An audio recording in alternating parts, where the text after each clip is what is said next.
অন্য জেলা থেকে হবিগঞ্জের কাঁঠালের মান অনেক ভালো।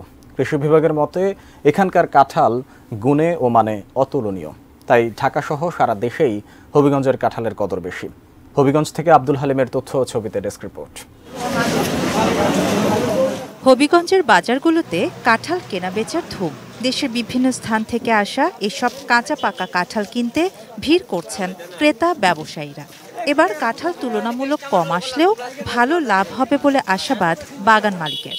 ফল ভালো জায়গা, ফলগুলো ভালো ইনটেক পাওয়া যায়, এখানে পাইকারি সেল হয়। যেই মাত্র ঠান্ডা পড়ছে আপনার লাভটা কিছু অংশ বাইরে আইছে।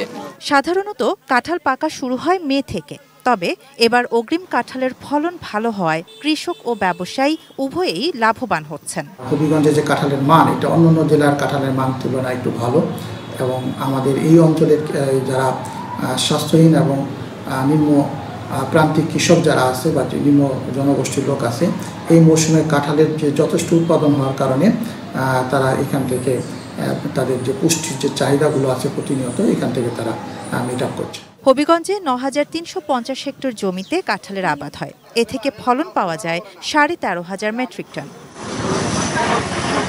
শাহানা জাহান, ডেস্ক রিপোর্ট, ATN নিউজ।